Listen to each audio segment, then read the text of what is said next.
A U.S. official has confirmed to CBS News that possibly 5,000 to 6,000 Russians have been killed in action in the 2 weeks since fighting began in Ukraine. The same official says 2,000 to 4,000 Ukrainian troops have been killed, but those numbers are projected to be much higher.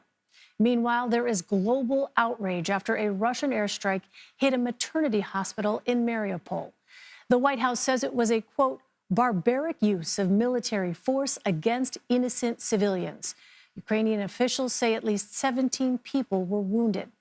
Despite the near constant bombardments throughout Ukraine, a senior aide to President Zelensky confirmed around 48,000 civilians have been able to leave through humanitarian corridors.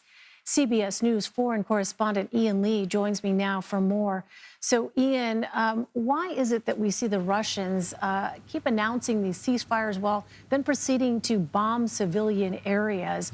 What could possibly be the objective here in going after clearly not military targets?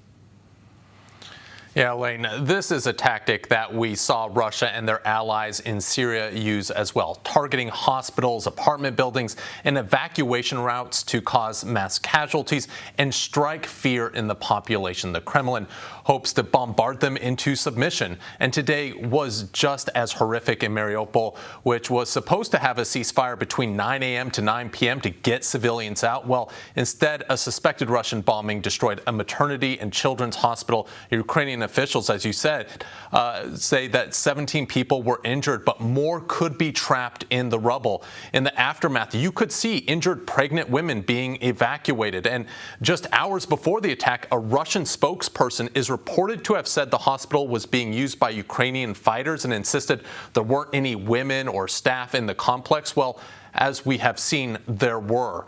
The World Health Organization says this is just one of 18 medical facilities destroyed in the fighting. And just in Mariupol alone, 1,300 civilians have been killed, according to Ukrainian officials. Again, this is just one city. Kharkiv, Sumy, and Kyiv are experiencing similar attacks. If there is any good news out of today, 3,000 residents in the suburbs around Kyiv were able to evacuate to safety. That is a bit of good news. Well, Russian troops are advancing toward Odessa, another major Ukrainian port city in the south.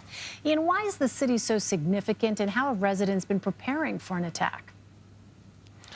Yeah, Elaine, right now they are moving west along the coast of the Black Sea. The Russian forces are currently besieging the nearby port city of Mykolaiv, which is putting up stiff resistance, but at a heavy price. So, as you pointed out, the goal is to take Ukraine's third largest city, Odessa. It would be a significant prize for Russia, as it's a major port city and the last large hurdle to capturing the entire Black Sea coast. It would also connect Russian troops with forces stationed in Moldova's Transnistria region. But as we've seen in Kyiv, Kharkiv, and Mariupol, it won't likely be an easy fight. For weeks now, residents have been preparing for the attack. We've seen them fortify the beaches to prevent an amphibious assault while filling sandbags and creating anti-tank traps. This is a very multicultural city, but the war has solidified its Ukrainian identity. The director of Odessa's Philharmonic summed up the mood by saying, "We did not surrender Odessa to Hitler,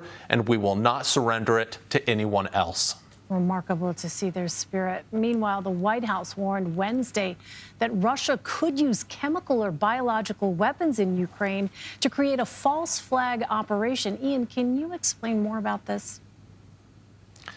Elaine, this is a dangerous and frankly terrifying prospect. U.S. officials say we should be on the lookout for chemical weapons attacks in Ukraine by Russian forces. We are at the WMD phase of Moscow's excuses for invading the country. Russia has accused the United States of developing biological and chemical weapons in the country, which the White House has called preposterous. But the Kremlin is also claiming Ukraine was seeking nuclear weapons and trying to build so-called dirty bombs, which the country flat out denies. In fact, Ukraine surrendered its massive stockpile of nuclear weapons shortly after the fall of the Soviet Union in return for security guarantees by the West and Russia.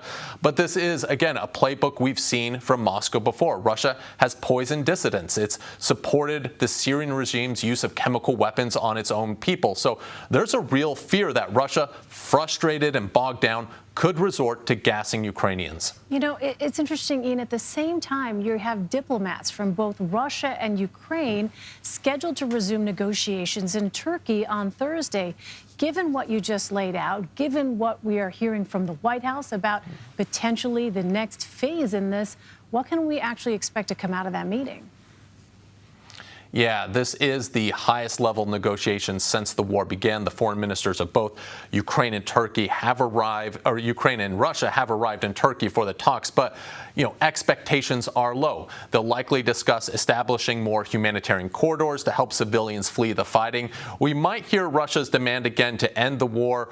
And these demands include Ukraine stopping military actions, a change in the country's constitution to enshrine neutrality, basically ensuring that it never joins NATO, and acknowledging as Russian territory Crimea, and finally recognizing the separatist republics of Donetsk and Luhansk in the east as independent states. And the Ukrainians going into these talks have a bit of a tailwind. They've put up stiff resistance, which has also slowed Russia's advances, but military analysts believe that Russia can still grind their way to victory. So the question is, does Ukraine try and give concessions in order to seek a negotiated peace, or does it try to win the war?